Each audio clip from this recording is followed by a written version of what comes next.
Welcome back to the channel where I watch movies without knowing the runtime and count how many times I check my phone or my watch to see if a movie's gas or ass. This is Pocket Watch Reviews, and today I'm watching The Karate Kid Legends. Like, subscribe, and follow me at Pocket Watch Reviews on TikTok. A lot more of my content's on there, so spam those likes. I'm a really big fan of the original movie that came out in 1984. My mom was really into movies from the 80s, so I practically grew up on movies from that era. And I have those movies as my most rewatched movies ever, I'd say. I was always grabbing those movies from the library to watch them over and over again. The Karate Kid, Indiana Jones, Back to the Future. Yeah, those were getting spun over and over. And honestly, I also didn't hate the Karate Kid remake with Jackie Chan and Jaden Smith. It was a good time. It was pretty stereotypical and followed the same foundation as the original Karate Kid, but it was still fun. Even though calling it Karate Kid while they teach Kung Fu in that movie is still crazy work. Regardless, I'm excited to see this movie, Ralph Macchio and Jackie Chan coming together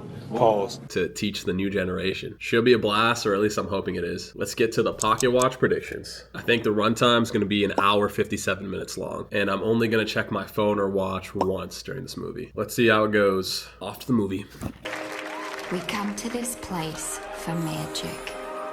We come to AMC theaters to laugh, to cry.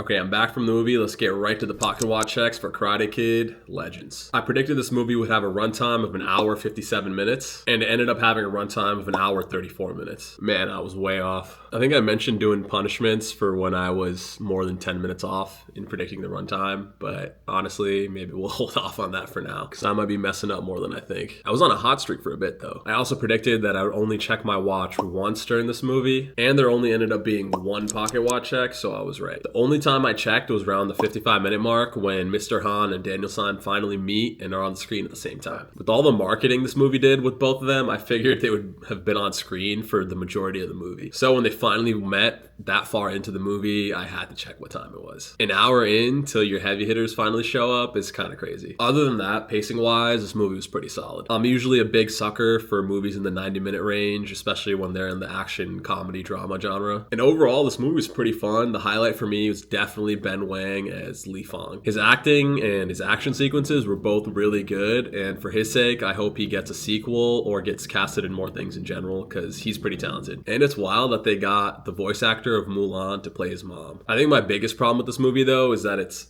all over the place. The first half was them flipping the script and having Lee be the teacher instead of the student, and helping his neighbor, played by Joshua Jackson, win his boxing fight so he can pay off his loans or debts to this local gang. And for that whole section of plot, there was no Jackie Chan or Ralph Macchio. But surprisingly, that was the better half of this movie for me, when it was just Li Fong living his life in New York City. And then it feels like they just rushed into the final act because they had to figure out a way to get Jackie Chan and Ralph Macchio back into the fold for marketing purposes, and they had to figure out a way to get Li Fong into this tournament. The second half of this movie was so scattered. At least the first half had a sense of flow to it, and it was grounded within that new kid on the block story. It also didn't help that the main villain was one of the most one-dimensional characters I've seen in recent memory. He's basically just a bitter, violent ex-boyfriend who couldn't hold a candle to the real Karate Kid, Billy Zabka. No offense to Ralph Macchio, but he ain't the Karate Kid. I couldn't agree with you more.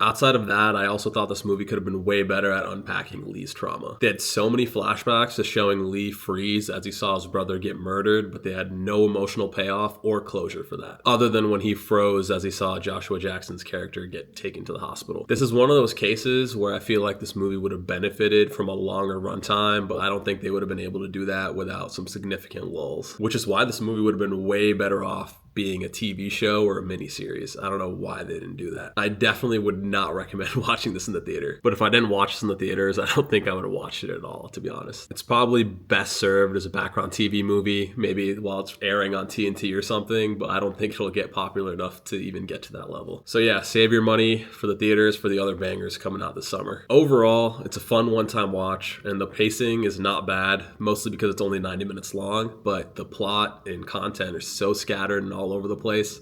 I wouldn't waste your time with this. Ben Wang, this isn't on you. You were great. I'm going to give this movie a 2.5 out of 5. That's a wrap on this episode. See ya.